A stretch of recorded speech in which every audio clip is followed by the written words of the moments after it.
इस वीडियो में उदाहरण 28 का हल करेंगे। देखिए इसमें क्या कहता है, वह सबसे छोटी संख्या ज्ञात कीजिए जिसे 6412 में जोड़ने पर एक पूर्ण वर्ग संख्या प्राप्त हो। उस पूर्ण वर्ग संख्या का वर्गमूल भी ज्ञात कीजिए। देखिए इसको हल करते हैं। देखिए 6412 के जगह कुछ देर के लिए 70 ले लेते हैं, ठीक है, ताकि इसको समझाने में थोड़ा आसानी होगा। देखिए इसको थोड़ा समझ लेते हैं। अगर इसको समझ जाएंगे तो इसको आप स्वयं हल कर पाएंगे, ठीक है। तो देखिए वह सबसे छोटी संख्या ज्ञात की जिसे 70 में जोड़ने पर, यानी 70 में क्या जोड़ेंगे जो एक पूर्ण वर्ग संख्या प्राप्त होगा। तो देखिए कैसे हल करेंगे। सबसे पहले इसका वर्गमूल निकालेंगे। तो देखिए वर्गमूल निकालने का कोशिश करते हैं। तो देखिए 8 अठे कितना हो गया, 64, ठीक है। यहाँ शेष कितना बचा, 6, ठीक है।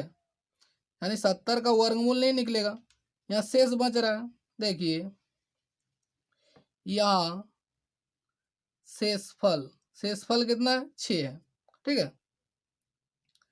देखिए यहाँ 8 का वर्ग से बड़ा है 70।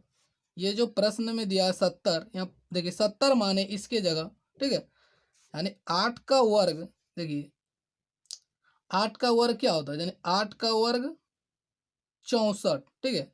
यानी अठी अठी 64, तो यहाँ 6 शेष बच गया। तो 8 का वर्ग से 70 बड़ा है, ठीक है। अगर इसमें बोलता है क्या घटाने पर पूर्ण वर्ग होगा, तब ये 6 घटा देते। 70 में 6 घटा देते तो कितना आता है, 64। ये पूर्ण वर्ग संख्या है, लेकिन घटाने पर नहीं बोला, बोला क्या जोड़ने पर। तो जोड़ने पर क्या करेंगे, देखिए 8 का वर्ग से बड़ा है 70, तो क्या करेंगे, इसलिए 9 का वर्ग लिखना होगा। देखिए इसलिए अगली वर्ग संख्या, अगली पूर्ण वर्ग संख्या या अगली वर्ग संख्या बोल सकते हैं। देखिए अगली वर्ग संख्या क्या होगा, यानी 9 का वर्ग 81, ठीक है। यानी अगली वर्ग संख्या आ गया 81। अब देखिए प्रश्न में क्या बोला, कहता वह सबसे छोटी संख्या ज्ञात कीजिए। तो यहाँ लिखेंगे अतः, देखिए अभिष्ट संख्या, देखिए अभिष्ट संख्या लिखे या आप लिख सकते हैं वह सबसे छोटी संख्या, एक ही बात है, उससे कोई दिक्कत नहीं है, ठीक है। देखिए अभिष्ट का मतलब क्या होता है, अभिष्ट संख्या मतलब वही संख्या जो प्रश्न को चाहिए, ठीक है।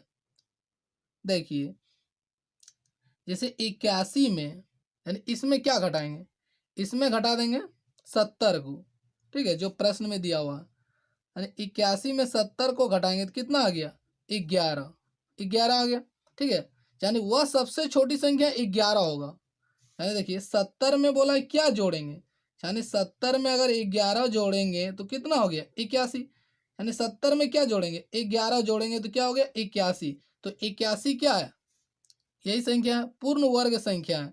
फिर कहता है इसका वर्गमूल, तो इसलिए 81 का वर्गमूल क्या होगा, 9 होगा, ठीक है।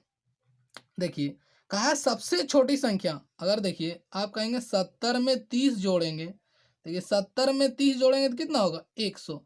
100 भी तो पूर्ण वर्ग संख्या है, लेकिन सबसे छोटी बोला है, सबसे छोटी संख्या। यानी 70 में 11 जोड़ें, ये सबसे छोटी है। 70 में तो ऐसे 30 जोड़ते हैं तो भी तो पूर्ण वर्ग संख्या होता है, लेकिन सबसे छोटी नहीं है। 30 जो है ये सबसे छोटी नहीं है, 11 सबसे छोटी है, ठीक है। तो यही संख्या ज्ञात करने बोला है। देखिए जैसे आपसे पूछा जाए कि 20 में क्या जोड़ेंगे कि 30 हो जाएगा, 20 में क्या जोड़ेंगे। तो देखिए यहाँ लिखेंगे अभिष्ट संख्या, अभिष्ट संख्या यानी वही संख्या हम लिख रहे हैं जो प्रश्न को चाहिए। कहता है 20 में क्या जोड़ेंगे, 30 होगा। तो क्या करेंगे, इस 30 में से, इस 30 में इसको घटा देंगे, 30 में 20 घटा देंगे तो कितना आ जाएगा, 10, ठीक है। तो देखिए 20 में 10 जोड़ेंगे तो क्या होगा, 30 होगा, ठीक है। यानी अभिष्ट संख्या क्या हो गया, 10, ठीक। यानी इसमें इसको घटा दिए तो ये 10 निकल जाएगा, और 20 में 10 जोड़ेंगे तो क्या हो जाएगा, 30। तो वही चीज यहाँ की है। देखिए 81 में 70 को घटा दिए तो कितना आ गया, 11। तो ये अभिष्ट संख्या है। यानी 70 में प्रश्न के अनुसार यहाँ के जगह हम 70 माने तो 70 में क्या जोड़ेंगे, 11 जोड़ेंगे। 11 जोड़ने पर क्या होगा, 81 होगा, 81 पूर्ण वर्ग, तो यही हुआ सबसे छोटी संख्या 11। ठीक है, यानी जोड़ेंगे तो कितना हो जाएगा, इतना हो जाएगा 81, इसका वर्गमूल निकाल दिए 9। ठीक है, तो इसी प्रकार इसको हल करना है। तो देखिए समय बचाने के लिए इसको पहले लिख लिए। देखिए इसी प्रकार आपको लिखना है। देखिए इसका वर्गमूल निकालना है, तो देखिए 80 80 कितना हो गया 64। ठीक है, तो देखिए 64 कट गया। अब यहाँ देखिए, अब यहाँ 8 दूनी कितना हो गया 16। अब यहाँ क्या लिखेंगे, जीरो लिखेंगे, क्योंकि देखिए 16 से 12 छोटा है, तो जीरो लिखें। अब आपके मन में यहाँ कन्फ्यूजन थोड़ा सा आ सकता है कि यहाँ देखिए यहाँ जीरो दिए, इससे गुना करेंगे, जीरो गुना जीरो तो क्या होगा, जीरो गुना यहाँ करेंगे, अब बोलेंगे जीरो, फिर 6 को जीरो से गुना करेंगे जीरो, फिर 1 को जीरो से गुना करेंगे जीरो, 3 तो जीरो हो जाएगा, उससे कोई दिक्कत नहीं है। देखिए 6 में 6, देखिए 4 में 4 घटा, यहाँ काट कूट इस तरह कट का निशान लगा दिया। आप चाहे तो यहाँ जीरो भी लिख सकते हैं, उससे कोई दिक्कत है नहीं। यहाँ शून्य लगा देंगे। ठीक है, और यहाँ कट का निशान लगा देंगे, यहाँ भी शून्य लगा देंगे, कोई भी दिक्कत नहीं। तो यहाँ भी 3 को आप शायद 3 को शून्य लगा देंगे, तो यहाँ शून्य घटा देंगे, तो यहाँ इस प्रकार आएगा। तो ये क्या होगा, ये 12 ही होगा, इधर शून्य का कोई मतलब नहीं है। ठीक है, तो इससे कोई दिक्कत नहीं, आप ऐसे भी लिख सकते हैं। तो यहाँ शेषफल कितना आ गया 12। यहाँ देखिए 80 का वर्ग से ये बड़ा है। ठीक है, अगर देखिए अगर घटाने पर बोलता तब तो इतना में देखिए 12 घटा देते तो ये पूर्ण वर्ग संख्या हो जाता। ठीक है, लेकिन घटाने पर नहीं बोला, जोड़ने पर बोला। तो अगली पूर्ण वर्ग संख्या निकालनी है, यानी 80 का वर्ग नहीं 81 का वर्ग निकालनी है, इतना। अब इसमें अतः हुआ सबसे छोटी संख्या या अभिष्ट संख्या लिखे, एक ही बात है। अतः हुआ सबसे छोटी संख्या कितना आ गया 149। यानी देखिए 6412 में 149 को जोड़ेंगे, तो जोड़ने के बाद कितना आ जाएगा, इतना, यही संख्या। तो ये पूर्ण वर्ग संख्या है। ठीक है, तो इसलिए इसका वर्गमूल बोला है। तो ये इसका वर्गमूल निकालने इतना।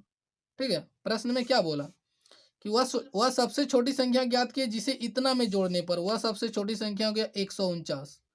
यानी 6412 में 149 जोड़ेंगे तो कितना आ जाएगा, इतना। तो इसका वर्गमूल भी बोला था, इसका वर्गमूल निकालनी 81। ठीक है, वीडियो अंत करते हैं। वीडियो आपको अच्छा लगा तो लाइक करें, कमेंट करें।